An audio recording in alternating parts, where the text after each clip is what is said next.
Job లేక ఇబ్బంది పడుతున్నారా? అయితే మెడికల్ కోడింగ్ మీకు మంచి ఆప్షన్. వెంటనే కాల్ చేసి కోర్సులో జాయిన్ అవ్వండి. నమస్తే, సుమన్ టీవీకి స్వాగతం.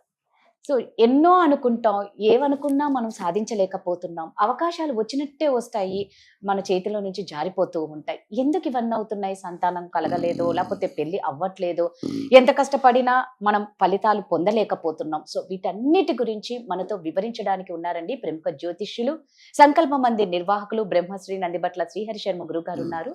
వారిని అడిగి తెలుసుకుందాం. నమస్తే గురుగారు. వాగర్థావివ సంపృక్తౌ వాగర్థ ప్రతిపత్తయే జగతః పితరౌ వందే పార్వతీ పరమేశ్వరౌ ఆదిత్యాయ చ సోమాయ మంగళాయ బుధాయ చ గురు శుక్ర శనిభ్యశ్చ రాహవే కేతవే నమః.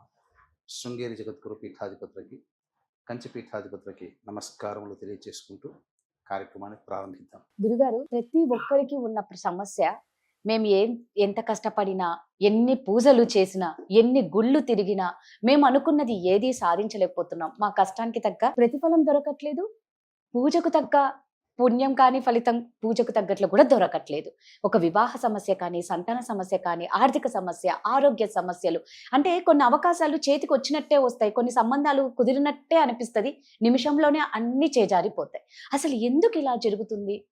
ఏం ఏమన్నా చేస్తే వీటిల్ని నివారించుకోవచ్చా? తప్పకుండానమ్మా, వీటిని నివారించుకునే మార్గాలు కూడా మన యొక్క శాస్త్రంలో చెప్పబడి ఉన్నాయి. అంటే దీని యందు కర్మ యందు ఆసక్తి ఉన్న వాళ్ళకి మాత్రమే, అంటే చేయాల్సినటువంటి పని మనం అనుకున్నప్పుడు తక్షణమే అది మంచిదైనప్పుడు చేసి ఆ కర్మ దోషాన్ని తొలగించుకునే ప్రయత్నం చేయాలి. అంటే మీకు ఎందుకు చెప్తున్నంటే, ఉదాహరణకి పూర్వజన్మ కృతం పాపం వ్యాధి రూపేణ పీడితే, పూర్వజన్మలో చేసినటువంటి పాప ప్రభావాలన్నీ వ్యాధుల రూపంలో వస్తాయి. అందుకనే మనం గమనించుకుంటే ఈరోజు మానవుడు హెల్త్కి ఇచ్చినటువంటి ఇంపార్టెంట్, మానవుని జీవితంలో తనకు వచ్చే సమస్యలకి నివారణ కోసం ఇవ్వలేకపోతున్నాడు. ఇప్పుడు చిన్న దెబ్బ తగిలిందంటే వెంబడే వెళ్ళి టీటీ ఇంజెక్షన్ ఇచ్చుకొని, లేకపోతే బ్యాండ్ వేసుకొని, ఇంకా చెప్పాలంటే దానికి సంబంధించిన ట్రీట్మెంట్ అంతా చేసుకుంటుంటాం, మెడికేషన్ చేసుకుంటాం. మన శరీరానికి గాయం తగలకుండా చూసుకుంటాం, తగిలితే దాని నివారణ కూడా అంతే పర్ఫెక్ట్గా చేసుకుంటాం. కానీ మన జీవితంలో వచ్చే సమస్యలకి మనం ఎందుకు దానికి సంబంధించినటువంటి దోష నివారణ అనేటువంటిది ఎందుకు చేసుకోలేకపోతున్నాం అనేటువంటిది చాలా మందికి తెలియదు. నివారణ చేసుకోవాలా, ఇలా ఉంటాయా అని కూడా తెలియదు. తెలిసినా ఇదంతా మూఢనమ్మకము ఎందుకు అని చెప్పి ఆలోచించే వాళ్ళు కూడా ఉంటారు. ఇప్పుడు మీరు అన్నట్టుగానమ్మా, ప్రతి మనిషి కూడా నిజాయితీగా ఎంతో కష్టపడుతుంటాడు. ఎంత కష్టపడ్డా కష్టానికి ప్రతిఫలం దక్కకపోవడం అదొక బాధ. అన్ని అవకాశాలు నోటిదాకా వచ్చి వెనక్కి వెళ్ళిపోతుంటాయి. మన తర్వాత జాయిన్ అయిన వాళ్ళు మంచిగా యుఎస్కి వెళ్ళిపోతారు, మంచిగా వాళ్ళకందరికీ మంచి మంచి శాలరీస్ ఉంటాయి, లేదా అదే కంపెనీలో అదే డిపార్ట్మెంట్లో మంచి ఉన్నత స్థానానికి వెళతారు. మనకు రావాల్సిన ప్రమోషన్, మనకు రావాల్సినటువంటి ఇంక్రిమెంట్స్ కానీ, మనకు రావాల్సినటువంటి క్రెడిబిలిటీ, గుర్తింపు కానీ మనకు రాకుండా పోతుంది. ఇప్పుడు సాఫ్ట్వేర్ వాళ్ళే ఉన్నారమ్మా, ఆ ప్రాజెక్ట్ వర్క్లో వాళ్ళు పార్ట్ అవుతారు. ఒక వ్యక్తి చాలా అద్భుతంగా వర్క్ చేస్తాడు, కానీ క్రెడిట్ అంతా పక్కాళ్ళకి వెళ్ళిపోతుంది. నేను కదా మేజర్ పార్ట్ తీసుకుంది, ఎందుకు నాకు రావట్లేదు అని చెప్పి ఆలోచించేవాళ్ళు. అన్నిటికంటే మించి ఈ రోజున వివాహం కాకపోవడం అనేటువంటిది చాలా ఇబ్బంది. లక్షలు సంపాదిస్తున్న వాళ్ళు, అందగాళ్ళు, ఆస్తి ఉన్నా, చదువు ఉన్నా వివాహం కాక ఇబ్బంది పడుతున్నటువంటి వాళ్ళు ఉన్నారు, అమ్మాయిలైనా అబ్బాయిలైనా. పోనీ వివాహమైంది అంతా బాగుంటుందా అంటే దాంపత్యం లేక 1, 2, 3 డైవర్సులు. పోనీ ఇవన్నీ బాగున్నాయండి అని అంటే సంతానం కలక్క ఇబ్బంది పడుతున్నారు. ఇప్పుడు సంతానానికి కలగనప్పుడు డాక్టర్ని సంప్రదించడం చాలా మంచి మార్గం. కానీ ఈ రోజున ఉన్నటువంటి సంతానం కోసం డాక్టర్ని సంప్రదించి తీసుకునే ట్రీట్మెంట్లు ఎన్నో లక్షలు ఖర్చు పెడుతుంటారు. ఒక కొద్దిపాటి పరిహారము చెప్పినటువంటిది ఒక మంచి కార్యక్రమాన్ని చేసుకుంటే అంతగా ఎదురు చూసాల్సినటువంటి అవసరం లేకుండా చిన్న ట్రీట్మెంట్తో అయిపోతుంది. ఇది ఎందుకు గ్రహించలేకపోతున్నారో అర్థం కావట్లేదు. అంతేకాకుండా నిజాయితీగా ఎంత కష్టపడ్డా సమస్యలుగానే ఉంటుంటాయి. అన్నిటికంటే మించి ప్రశాంతత లేదు.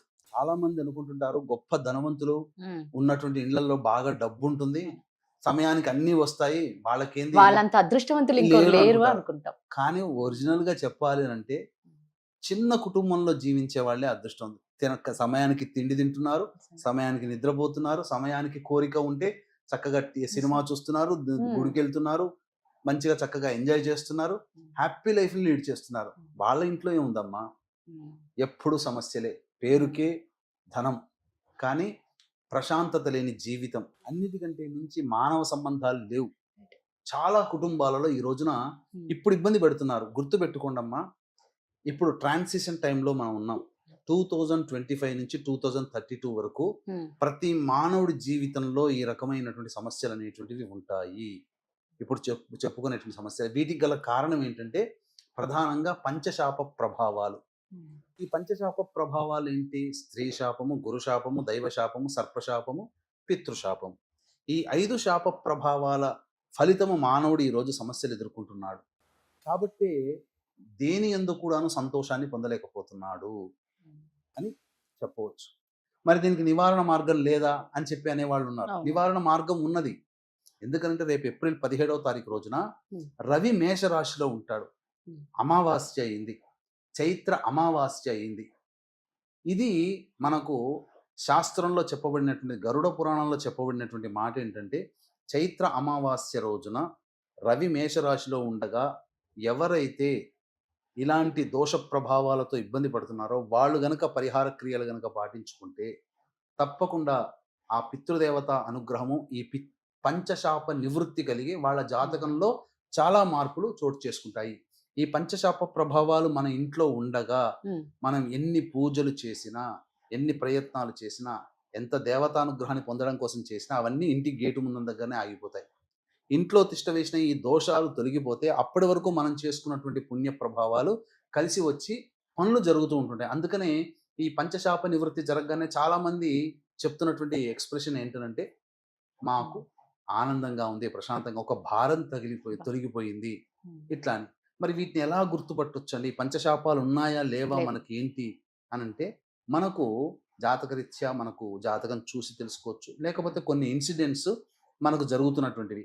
అంటే ఏంటి? తండ్రి వైపు, భర్త వైపు 6 తరాలు, తల్లి వైపు లేదా భార్య వైపు 3 తరాలలో దుర్మరణాలు, road accident, fire accident, suicide attempt, నదిలో బావిలో పడి చనిపోవడం, ఇంట్లోంచి వెళ్ళిపోవడం, లివర్ ఫెయిల్యూర్, కిడ్నీ ఫెయిల్యూర్, క్యాన్సర్తో చనిపోవడం, 60 సంవత్సరాల లోపల కుటుంబ సభ్యులు ఎలాగైనా చనిపోయినా, అలాగే మందులకి నయం కాని రోగాలతో బాధపడుతున్నా, చెప్పుకొని రోగాలతో చనిపోయినా, నరదృష్టి, నరఘోష ఇలాంటి బాధలు, ప్రయోగ బాధలు తరచూ అవుతున్నా, ఆడపిల్లలే సంతానం, ఇక్కడ ఆడపిల్లను తక్కువ చేస్తున్నట్టు కాదమ్మా, మగ సంతానం వల్ల ఒక ముందుకు జరుగుతుంది, లేకపోతే ఆగిపోతుంది. కాబట్టి ఆడపిల్లలే సంతానం ఉన్నా, ఇంటర్ కాస్ట్, ఇంటర్ రిలీజియన్ మ్యారేజ్లైనా, అలాగే కుటుంబంలోని సభ్యులు మద్యం, మత్తు పదార్థాల వంటికి బానిసలే, కారాగారం అయినా, అలాగే శారీరక మానసిక లోపాలతో పిల్లలు జన్మించిన, ఇంట్లో గోడలు క్రాక్స్ వచ్చినా, నల్లాలు కొత్తవి ఎన్ని మార్చినా, వారం బాగుంటే తర్వాత బొట్టుగా నీరు కారుతూ ఉన్నా, జిల్లు పురుగులు, బొద్దింకల బిడద ఎక్కువగా ఉన్నా, తరచూ పెద్దవాళ్ళు కల్లో కనిపిస్తున్నా,